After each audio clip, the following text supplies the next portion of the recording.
మనం నిర్మించబడ్డ వారం, దేవుని చేత నిర్మించబడ్డ వారం మనం. చూసారా, ముందుగా ఆదాము చేసిన తర్వాత అవ్వని దేవుడు ఏం చేశాడు? ఎముకను తీసి నిర్మించాడు. ఇప్పుడు మనల్ని కూడా ఆయన ఏం చేస్తున్నాడు? ఆయన వధువుగా ఉండాలనుకుంటే పరలోకంలో ఆ గొర్రెపిల్ల వివాహ మహోత్సవానికి పోవాలంటే మనం కూడా నిర్మించబడాలి, మనం కూడా చక్కబడాలి. ఎందుకంటే సాతాను యుక్తిలో పడకుండా మన జీవితాన్ని కాపాడుకోవాలి. వాడు చాలా యుక్తిపరుడు, వాడు చెడగొడతాడు, ఏ వయసులోనైనా చెడగొడతాడు. మాలో కూడా కొన్నిసార్లు కోపాలు లేపటం, ఎవరి దగ్గర వాడికి పడతానే ఉంటాడు. వాడు ఇచ్చిపెట్టాడు వాడు. అందుకే ఆ పౌలు ఏమంటాడు చూడండి, ఇది చూసాం కానీ మళ్ళా చూద్దాం, ఇప్పుడు సందర్భం వచ్చింది. 2వ కొరింథీ పత్రిక 11వ అధ్యాయం మొదటి నుంచి చదువుదాం. కొంచెం వివేకముగా నేను మాట్లాడినాను, మీరు సహించవాలని కోరుచున్నాను. నన్ను గురించి మీరు ఎలాగైనా సహించుడి. దైవాశక్తితో మీ ఎడల ఆసక్తి కలిగి ఉన్నాను. ఎందుకనగా పవిత్రురాలైన కన్యకరుగా ఒకడు పురుషునికి అనగా క్రీస్తుకు సమర్పింపవలనని మిమ్మల్ని ప్రదానం చేసింది. కానీ సర్పము తన వ్యక్తి చేత అవ్వను మోసపరిచినట్లు మీ మనసులను చెరపబడి క్రీస్తు ఎడల సరళతలో నుండి పవిత్రతలో నుండి ఎట్లయినా తొలగిపోగునేమోనని భయపడుచున్నాను. అదేం చేస్తుందంటే ఏం చేయదు. ఆ సరళతలో నుండి మనం వెళుతున్న మార్గానికి కొంచెం మార్చేస్తుంది. సరళతలో నుండి మనం చేస్తున్న క్రియలను మార్చేస్తుంది. ఒక్కొక్కసారి మనల్ని వేషధారులుగా చేసేస్తుంది. బైబిల్ చదువుతాం, బైబిల్లో ఉంటాం, బైబిల్ అంటే ఇష్టం అంటాం, అంతా చేస్తాం, బుద్ధి మారదు. బుద్ధి పాడు బుద్ధి. సత్యాన్ని చెప్పలేము, సత్యంలో జీవించలేము, సత్యంతో సంబంధం లేదు. ఇంకా యేసులో ఉండలేము, యేసుతో కలిసి జీవించలేము. కానీ మన మీద అలవాటు ప్రకారంగా చదువుకుంటాం. ఇది ఒక మతం కాదు, ఒక మత సిద్ధాంతాలు కాదు, మత రథాలు కాదు, మత అరుపులు కాదు. క్రైస్తవం అనేది నిర్మించబడ్డాం, మరలా కొత్తగా నిర్మించబడ్డాం. నికోదేముతో చెప్పినట్టు వాడు మరలా నిర్మించబడాలి, రెండవసారి నిర్మించబడాలి, క్రీస్తు చేతిలో నిర్మించబడాలి. దీంతో నిర్మించబడాలా? దాన్ని ఇదివరకు చెప్పే మీకు గుర్తుందే, నా మొదటి జన్మకి నా తల్లి గర్భంలో 2 ధాతువులు కలిస్తే ప్రభుదాసుగా బయటకు వచ్చా. నేను రక్షించబడి బయటకు రావాలంటే నా హృదయంలో 2 ధాతువులు కలవాలి. ఏంటి? వాక్యము, ఆత్మ, పరిశుద్ధాత్మ. నీటి మూలముగాను ఆత్మ మూలముగాను జన్మించాలంటాడు. అది రూపాంతరం, అది విమోచన. విమోచన చేయాలంటే విమోచించినాడు నన్ను అంటే ఎట్లా? విమోచనలో ఉన్న అర్థం ఏంటి అంటే నా జీవితాన్ని మార్చాడు, నాకు ఒక జన్మనిచ్చాడు, మళ్ళా నాకు ఒక జన్మం ఇచ్చాడు. కొన్నిసార్లు బ్రాహ్మణ్స్ జన్యం వేసుకుంటారు. నేను విమర్శించడం కాదు, మనకు కూడా జన్యం ఉంది. ఆ జన్యం కానరాదు మంది. కొత్తగా జన్మించబడ్డామనే జన్మం ఉంది మనకు. మన పాత జీవితం పోయింది, కొత్త జీవితం వచ్చింది. ఇది విమోచన. విమోచన అంటే అర్థం అది తిరిగి పుట్టడం, తిరిగి జన్మించటం, రూపాంతరం చెందటం. ఇది మన విమోచన అనేది మనం తెలుసుకోవాల్సిన వారమై ఉన్నాడు. దీనికోసం ఆయన ఏం చేశాడు అంటే ఆ కల్వరి శిలువలో నీ కొరకు నా కొరకు ప్రాణము పెట్టాడు అనే విషయం మనం గమనించవలసిన వారమై ఉన్నాం. పౌలుకి ఎఫెసు సంఘాన్ని చూసి బాధ కలిగింది. ఎందుకు కలిగిందంటే యేసుక్రీస్తు ఈ లోకానికి వచ్చి ఏదో ఒక ఆర్థిక స్థితిని పెంచుకునే సంఘంగా, సంఖ్యను పెంచుకునే సంఘంగా, లేకపోతే ఒకే గుడిలో కూర్చొని ఆనందంగా ఉండే సంఘంగా ఉండటానికి రాలేదు ఆయన. ఇక్కడ ఉండే క్రైస్తవులు క్రీస్తు పోలిక కలిగి ఉండాలని ఆయన ఆశ. కానీ గలతీ సంఘం ఏమైపోయిందంటే ఆత్మీయంగా దౌర్భాగ్యం అయిపోయి క్రీస్తు స్వరూపాన్ని పోగొట్టుకున్నది. క్రీస్తు స్వరూపం లేకుండా చేసుకున్నాను. చూసారా? ఒకసారి చదువుదాం, అది బైబిల్ చూడండి, ఒకసారి బైబిల్ తీయండి, గలతీ 3:19. మీరు బైబిల్ చూస్తుంటే అప్పుడేమవుద్దంటే నేను చెప్పే అబద్ధమా ఏదని తెలిసిపోద్ది. 3:13. నా పిల్లలారా, అలాగనండి, నా పిల్లలారా, క్రీస్తు స్వరూపం మీ యందు ఏర్పడు వరకు మీ విషయమై మరలా నాకు ఏం కలుగుతుంది? ప్రసన్న వేదన కలుగుతున్నది. క్రీస్తు స్వరూపం మీలో కలిగే వరకు నాకు ప్రసన్న వేదన కలుగుతుంది. బిడ్డలారా, ఇప్పుడు ఈ సంఘంలో మనం నేర్చుకోవాల్సింది ఏంటంటే, సంఘంలో మనం వచ్చి సంఘంలో మనం సహవాసం చేయటం. ఈ సహవాసం అనేది ఒక శరీర సంబంధమైన ఫెలోషిప్ కాదు, ఇది ఒక స్పిరిచువల్ ఫెలోషిప్. స్పిరిచువల్ ఫెలోషిప్పే కాదు, ఈ ఫెలోషిప్లో మనం ఎవరి స్వరూపంలోకి రావాలా? ఆయన స్వరూపంలో. నాట్ పాస్టర్, నాట్ చర్చ్, ఇంకొక వ్యక్తి స్వరూపం కాదు. నేనైనా మీరైనా ఆయన స్వరూపంలోకి రావాలి. ఆయన స్వరూపం మనలో ఏర్పడనంత వరకు మన పరలోకానికి పోలేము. అది కదా, ఆయన విమోచించినా మనం పోలేము, రక్తం గార్చినా పోలేము. ఆయన రక్తం గార్చి విమోచించింది ఎందుకంటే మనం నిర్మించటానికి, మనం నిర్మించబడాలి. క్రీస్తు పోలిక మళ్ళీ మనలో రావాలి. ఆదాము అవ్వలు క్రీస్తు పోలికను దేవుని తోటలో పోగొట్టుకున్నారు. అది తిరిగి మనకు ప్రాప్తించడానికి సిలువ వచ్చింది. ఈ సిలువలో మనం తిరిగి క్రీస్తు పోలికలోనికి రావాలి అని దేవుని వాక్యం మనకు బోధిస్తుంది.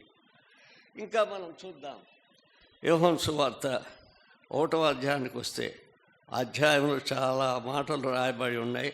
మనం చదువుదాం. యోహాను సువార్త మనం తీస్తే ఆ మొదటి అధ్యాయాన్ని మనం చూస్తే, ఆ మొదటి అధ్యాయం 11, 13 చూడండి. ఏముందో 11.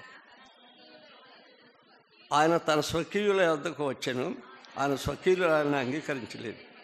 తను ఎందరు అంగీకరించడో వారందరికీ, అనగా తన నామమందు విశ్వాసం ఉంచే వారికి దేవుని పిల్లలు పుట్టుకు ఆయన అధికారం అనుగ్రహించింది. ఇది చాలాసార్లు చూసాం. వారు దేవుని వలన పుట్టిన వారే కానీ రక్తం వలనైనను శరీరేచ్ఛల వలనైనను మనుషేచ్ఛ వలనను పుట్టినవారు కారు. ఇది సపరేట్. ఇది విమోచనంటే సపరేట్. శరీరం వలన, మనసు వలన, దీని వలన ఉత్పత్తి చెందిన వారం కాదు మనం. దేవుడు ఒక ప్రత్యేకించిన సిలువ ఉలివి చేత మన జీవితాన్ని వలచి తలచి ఆయన స్వరూపంలోనికి దాన్ని చెప్పుకోవటం. బిడ్డ ఇష్టపడు, నేను కూడా ఇష్టపడాలా. ఎప్పుడు చనిపోతాను తెలియదు. మనందరం ఐఎమ్ గుడ్ అని ఎప్పుడు అనుకోకూడదు. నేను కూడా అనుకోను ఐఎమ్ గుడ్ అని. ఎందుకంటే మనం ఈ లోకంలో ఉన్నంత వరకు సాతానుడు ఏదో ఒకసారి శోధిస్తూనే ఉంటాడు, మాటలతో, క్రియలతో.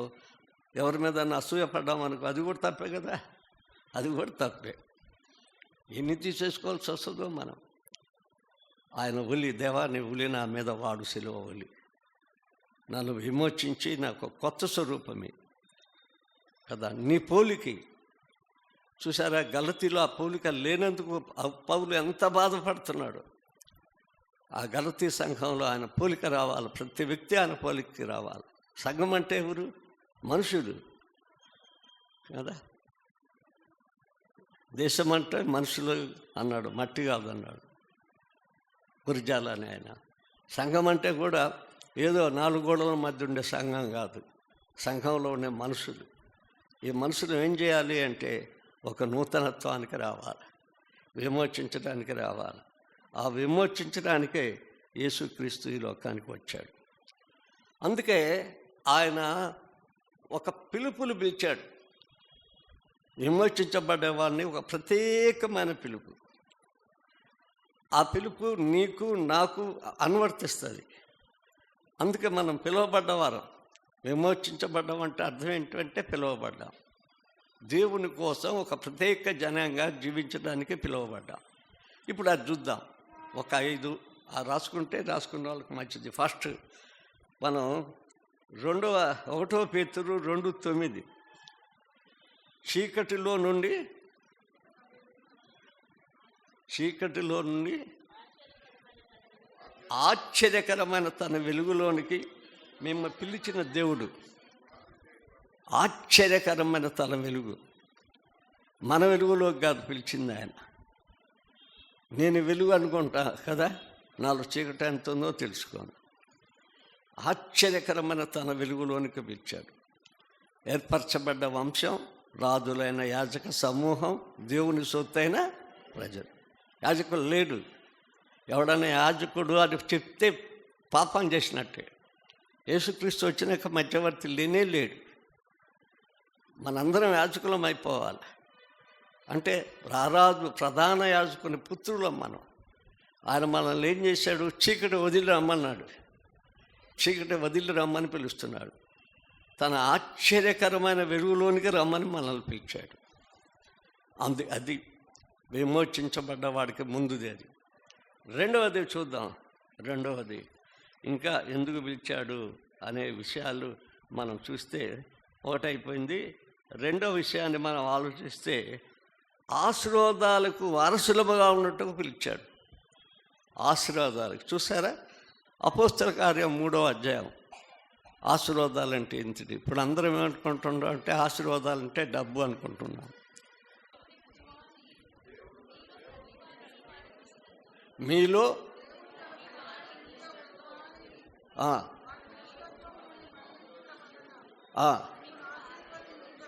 అవును, చూసావా? అందుకు పిలువబడ్డాం. ఆశీర్వాదాలకు పాత్రుడై పిలువబడ్డాం. అంటే ఆశీర్వాదాలు అంటే ఏమనుకుంటున్నావు?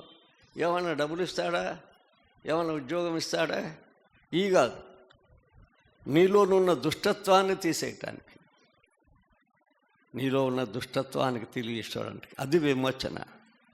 నీలో ఏ చెడు ఉందో, ఏ చెడు ఉందో, ఏ చెడు ఉందో, నా మంచి పావురమ్మ అంటాడు. పావురంలో ఏముండదో తెలుసా? ఆ చేదు ఉండదు. ప్రతి పక్షికి చేదు ఉంటుంది, పావురంకి చేదు ఉండదు. ఆయన పావురముల వలె నిష్కలంకురాల్లాగా మనం ఉండాలి అనుకుంటే ఆ చేదు తీసేయటానికి వచ్చాడు. అదే యాకోబు ఎవ్వొకరి దగ్గర కొట్లాడింది కూడా అదే. ఆయనకు ఆశీర్వాదాలు లేవని కాదు, భూలోక సంబంధం అనేవి లేవని కాదు, అవి కాదు ఆశీర్వాదాలు. ఆయన అన్నకి ఇవ్వటానికే చాలా ఎక్కువ ఉన్నాయి. ఆయన అన్నకి ఇవ్వటానికే ఎక్కువ ఉన్నాయి. తన అన్న కోసం తీసుకొచ్చాడు ఒక పెద్ద సైన్యాన్ని, మందం తీసుకొచ్చాడు, పనివారాన్ని తీసుకొచ్చాడు. ఆఫ్ పంచుకుంటున్నారు ఇద్దరు. చాలా చాలా ఉన్నాయి ఆయనకి. చాలా మందులు ఉన్నాయి, చాలామంది పిల్లలు ఉన్నారు, 2 వారాలు ఉన్నారు. అందరిని పెట్టి వెనక నడుస్తున్నాడు భయపడి. మళ్ళీ ఎవ్వొకరు దగ్గరకు వచ్చినాక దేవుడి దగ్గరకు వస్తాడు. ఆ రాత్రి అంతా దేవుడితో పోరాడతాడంటే బతిలాడతాడు. వస్తే ఆ 12 చూడండి, బతిలాడతాడు, కన్నీటితో ఏడుస్తా బతిలాడతాడు. నువ్వు ఆశీర్వదించు, నువ్వు బ్లెస్ చేయి. ఇవన్నీ నాకు బ్లెస్సింగ్ కాదు. ఒక్కరోజు కూలిపోవచ్చు, అన్నీ కూడా ఒకరోజు పోవచ్చు. మనకున్నాయి, ఒక క్షణంలో కూడా పోవచ్చు. చూసావా? యోబుకు ఒక్కరోజు అన్నీ పోయాయి. కళ్ళు మూసి కళ్ళు తెరవంగానే ఆ రోజు అతను పేదవాడైపోయాడు. దేవుడు తలంచుకుంటే కళ్ళు మూసి కళ్ళు తెరవంగానే ధనవంతుడు అవుతాడు అనుకుంటున్నారు. సైతాన్ తలిస్తే ధనవంతుడు అవుతాడు, దేవుడు తలిస్తే అయిపోతాయి. ఇక్కడ ఆశీర్వాదాలు ఏంటంటే తన క్యారెక్టర్ మార్చమని, తన మోసం తీసేయమని. అప్పుడు అంటాడు, నీ పేరు ఏందని అడుగుతాడు. యాకోబు అని చెప్తాడు, మోసగాడిని. ఇప్పుడు నీ పేరు అది కాదు, మార్చేసాడు. ఏమంటాడు? ఇశ్రాయేలు అని చెప్తాడు. ఇంకా నేను దేవుణ్ణి చూడాలా అంటాడు. చూశాడు. ఎప్పుడు ఏడుపు అనేది ఆయన జీవితంలో లేనే లేదు. తన సహోదరుని పట్టి ఏడ్చే కన్నీళ్ళు వచ్చాయి ఆయనకి. సూర్యుడు ఉదయించాడు, నీతి సూర్యుడు అతని జీవితంలో. ఆశీర్వాదాలంటే నీ జీవితం దేవుని వైపు టర్న్ అయి దేవునిలో ఉన్న సుగుణ సంపదను నీ హృదయాంతరంగములో కుమ్మరించుకోగలిగితే అది విజయం, అది విమోచన. ఇంకొకటి చూద్దాం. 1 పేతురు 1:15 ఏముందో చూడండి. 1 పేతురు 1:15. పరిశుద్ధులై ఉండటానికి పిలువబడ్డాం. పరిశుద్ధులమై ఉండటానికి పిలువబడ్డాం. ఆ పరిశుద్ధత మనకు రాదు, మనం తెచ్చుకోలేము. ఆ పరిశుద్ధత కొరకు దేవుడు మనల్ని చెప్పుతాడు. చూసారా, మీరు హెబ్రీ పత్రిక 12వ అధ్యాయానికి వెళితే, హెబ్రీ పత్రిక 12వ అధ్యాయంలో అడిగితే ఎట్లా మనల్ని చిక్కుతాడో ఆయన చూడండి. ఆయన పరిశుద్ధతలో మనం పాలు పొందినట్లుగా మనల్ని చిక్కుతాడు ఆయన. 7వ వచనం నుంచి చూడండి, 7 నుంచి 12:7. శిక్షాఫలం పొందుటకై మీరు సహించుచున్నారు, దేవుడు కుమారులుగా మిమ్మల్ని చూస్తున్నాడు. తండ్రి శిక్షింపని కుమారుడు ఎవడు? కుమారులైన వారందరూ శిక్షలో పాలు పొందుతున్నారు. మీరు పొందని ఎల్ల దుర్బీజులే కానీ కుమారులు కారు. మరి శరీర సంబంధమైన తల్లిదండ్రులు మనకు శిక్షకులై ఉండి వారి యందు భయభక్తి కలిగి ఉంటుంది. అట్లయితే ఆత్మ తండ్రి అయిన వానికి మరి ఎక్కువగా లోబడి బ్రతకవలను కదా. వారు కొద్ది దినముల మటుకు తనకు ఇష్టం వచ్చినట్లు మనల్ని శిక్షించదు, కానీ మనము తన పరిశుద్ధతలో పాలు పొందే వరకు శిక్షిస్తాడు. ఈ శిల్పకారి ఆయన పోలిక వచ్చిందాక శిక్షిస్తారు. చాలామంది అడుగుతారు కదా, క్రైస్తవులు అయితే శ్రమలు ఎక్కువ వస్తాయని. అవును, ఖచ్చితంగా క్రైస్తవులకి ఆత్మీయంగా శ్రమలు ఎక్కువ వస్తాయి. ఎందుకంటే వారి చేతులు చెక్కబడతా ఉన్నాం మనం. ఈరోజు మంచి వాళ్ళమంటే రేపు సాతాను తెచ్చేవాడు గుచ్చబోతున్నాం మనకి. వాడు ఎప్పుడు అంటే వాడు ఎప్పుడు కూడా మన పరలోకం పోవటం వాడికి ఇష్టం లేదు. ఏదో ఒక నెపం చూపి మనల్ని నరకానికి తీసుకుపోవాలని వాడు ఇష్టం. వాడు ఎంత ఇష్టం తెలుసా, వాడు మోసేనే విడిచిపెట్టలేదు తెలుసా. ముఖాముఖ దేవునితో మాట్లాడినవాడు, దేవునికి మెచ్చుకున్నవాడు, సాత్వికుడు నా మోసే అంటాడు, నా ఇల్లంతట్లో నమ్మకమైన వాడు అంటాడు. అట్లాంటి మోసేనే ఇచ్చిపెట్టడం వాడు. యూదా పత్రికలో నాది శవం అంటాడు, నాది శవం అంటాడు. ఈ మోసే అంతా నావాడే, మోసేనే వదిలిపెట్టలేదు. కాబట్టి అంత భయంకరము కలిగిన సాతాను భూలోకంలో ఉన్నాడు. ఆ కల్వరి శిలువ మనల్ని ఏం చేసిందంటే విమోచించి మనల్ని, ఆ విమోచన మనల్ని చీకట్లో నుంచి వెలుగులోకి పిలిచాడు, మనల్ని ఆశీర్వదించడానికి పిలిచాడు. మనం ఆత్మీయంగా ఆశీర్వదించబడాలని, ఆయన పరిశుద్ధతలో ఉండాలని పిలిచాడు. ఇక ఆఖరిది ఏంది అంటే చూడండి, ముందు ఐదవది చెప్పి చెప్దాం. అది ఆయన అడుగు జాడల్లో నడవాలని మనల్ని పిలిచాడు. క్రీస్తు అడుగు జాడల్లో. ఇప్పుడు మనం ఒకసారి మళ్ళా చూద్దాం, మనం పేతురుపత్రికలోకి వద్దాం. పేతురుపత్రిక 2వ అధ్యాయాన్ని చూస్తే, ఆ 2వ అధ్యాయంలో తప్పిదమనకై దెబ్బలు తిన్నప్పుడు మీరు సహించినల్లా మీకేమి మీరు చేసి బాధపడినప్పుడు మీరు సహించినల్లా అది దేవునికి హితమగును. ఇందు పిలువబడుతుంది. క్రీస్తు కూడా మీ కొరకు బాధపడి మీరు తన అడుగు జాడలయందు నడుచుకున్నట్లు మీరు మాదిరిగా ఉంచిపోయాను. మనం ఆయన అడుగు జాడల్లో నడవాలి. అది నిత్య జీవము, విమోచన అంటే అది విలువైంది విమోచన. కానీ ఆ విమోచన ఐదు భాగాలు చెప్పాను, వాటిని మీరు గుర్తుంచుకోండి. పేతురులో కూడా అంటాడు విమోచన గురించి. 1:19 చూడండి అంటాడు, ఎంత బాగా అంటాడు. 1:19 పేతురు 1:19 అమూల్యమైన రక్తము చేత అనగా నిర్దోషమును నిష్కలంకమును గొర్రెపిల్ల వంటి క్రీస్తు రక్తము చేత విమోచింపబడుతుందని మీరు ఎరుగుదురు కదా. మీకు తెలుసు కదా, చాలా విమోచించబడ్డ క్రీస్తు రక్తముతో విమోచించబడ్డ వారు క్రీస్తు అడుగుజాడల్లో నడవాలి. క్రీస్తు చేత ఆశీర్వదించబడాలి, సాతాన్ చేత కాదు. సాతాన్ డబ్బులు ఇస్తానంటది.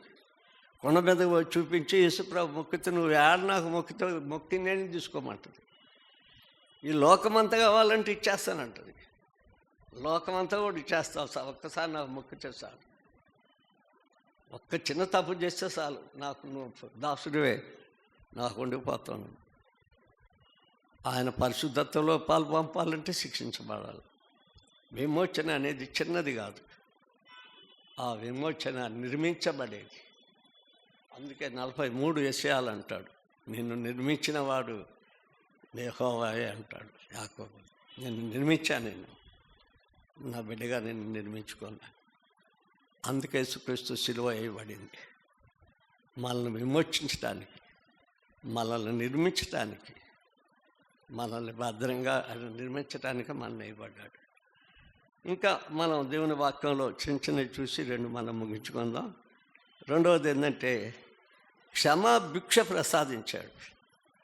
అంటే క్షమ అనేది ఎట్లా వస్తుందంటే తప్పు చేసిన వారిని క్షమించటం ధర్మానికి విరోధం, న్యాయానికి విరోధం, న్యాయానికి విరోధం అది. అందుకని యేసుక్రీస్తు ఏం చేశాడు? ఆ శిక్ష తన మీద వేసుకున్నాడు, ఆ శిక్ష ఆయన మీద వేసుకున్నాడు, ఆయన మీద వేసుకొని మనల్ని క్షమించాడు. చూసారా, మనం బైబిల్లో ఎఫెసు పత్రికలో చూస్తే 7వ వచనం, మొదటి అధ్యాయం 7వ వచనం, దేవుని కృపాయుద్ధస్వరమును బట్టి ఆ ప్రియుని యందు ఆయన రక్తము మనకు విమోచనము, అనగా మన అపరాధములకు క్షమాపణ మనకు కలిగి ఉన్నది.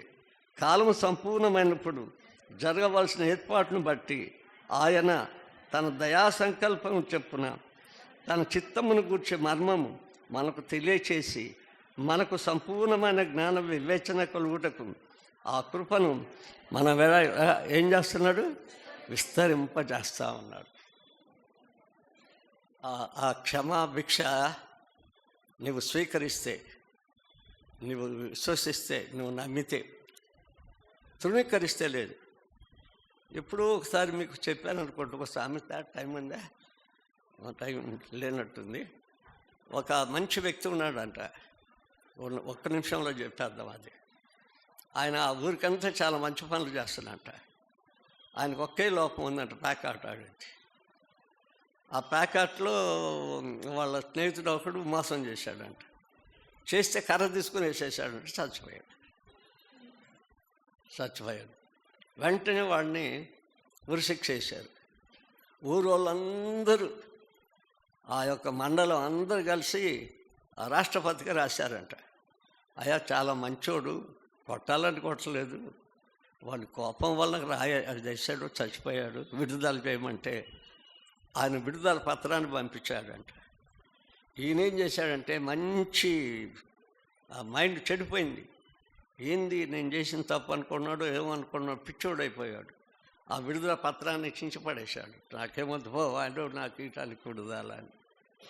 అట్లా చాలాసార్లు దేవుడు ఇచ్చిన విడుదల పొందాల, కానీ ఆ క్షమాభిక్ష పొందకుండా, దాన్ని తీసుకోకుండా, దానితో మన హృదయాల్లో స్పందించకుండా, ఆ క్షమాపత్రము ద్వారా ప్రవహించిన రక్తం మన హృదయంలో ప్రవహింప చేసుకోకుండా ఆ క్షమాభిక్షని మనం తృణీకరిస్తే అది చాలా కష్టమైంది అనేది మనం తెలుసుకోవాలి. అందుకే గలతీ 5:4 అంటాడు, మీరు ధర్మశాస్త్రమను నీతిమంతులమని ఎవరెవరు కృప వల్ల కృపలో తొలగిపోయి ఉన్నారు. కృపలో మనం తొలగిపోకుండా ఆ క్షమాపత్రాన్ని పొంది మనం ఆయనతో ఉండటం చాలా మంచిది. అందుకే యోహాను సువార్త 1:9 మనం చూస్తే, ఇంటి దగ్గర చూద్దాం, ఆయన రక్తం మనల్ని పవిత్రులుగా చేసింది అని ఉంది. ఇంకా మూడవది మనం వదిలిపెడితే బాగలేదు, కొంచెం ఒక 2 నిమిషాలను చూద్దాం. శిలువ మీద ఆయన పరదేశి ఇచ్చాడు.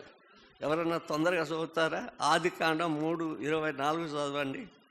అప్పుడు ఆయన ఆదాముని వెలగొట్టి ఏదైనా తూర్పు దిక్కున కెరూబులు జీవవృక్షమునకు మార్గమందు ఖడ్గ జ్వాలలు నిలిపి అక్కడ కెరూబులను పెట్టేశాడు. కానీ ఇక్కడ పరదేశిని ఇచ్చాడు, మనకు శిలువ మీద పరదేశిని ఇచ్చాడు.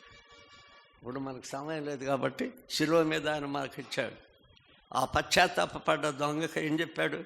నేడు నీవు నాతో కూడా పరదేశిలో ఉంది. ఎవరైనా అప్పటి వరకు దొంగే, అప్పటి వరకు శిక్షకు అర్హుడే. అప్పుడు తన గురించి తాను ఆలోచించుకొని తాను ఎట్టాటోడో తన జీవితాన్ని దేవుడి దగ్గర ప్రోక్షించాడు. నేను చెడవాన్ని, ఈ శిక్ష నాకు సరిపోద్ది అనుకున్నది వలన ఆయనకేం లభించింది? పోగొట్టుకున్న పరదేశి మళ్ళా లభించింది. ఏదేని తోటలో నుంచి తరిమి వేయబడ్డావో ఆ ఏదైనా తోటను తిరిగి నీకు ఇవ్వటానికే ఆయన కల్వరి సిలువకు పోయింది. ఆ ఏదైనా తోటను పొందాలంటే ఆ సిలువలో నువ్వు మళ్ళీ ఆ సిలువ దగ్గరకు వచ్చి నిజమైన పశ్చాత్తాపం పొందితే కానీ రాదు అనే సత్యం మనం జ్ఞాపకం చేసుకుందాం. తల వచ్చుదాం. దేవా, నీ కలువరి సిలువల్లో వస్తున్నాం. ఆ సిలువ విమోచించబడింది. నన్ను విమోచించి నన్ను ఒక కొత్త వ్యక్తిగా రూపించటానికి నువ్వు పిలుచుకున్నావు. నన్ను క్షమించి పాత వాటిలో నుంచి రూపాంతరం చెందటానికి పిలుచుకున్నావు. ఏది మానవుడు పోగొట్టుకున్నాడో ఆ మంచి సౌందర్యభరితమైన ఏదేనో వనం, అది దాచబడిన ఆ ఏదోను వనం, అక్కడ జీవవృక్ష ఫలాలు తినటానికి మళ్ళా నీ సిలువ ద్వారా మాకు ఆ గొప్ప భాగ్యం దొరికింది. దాన్ని పోగొట్టుకోకుండా ఉండటానికి కావాల్సిన సహకారం మాకు అందించమని క్రీస్తు పేర వేడుకొడుచున్నావు తండ్రి. ఆమేన్.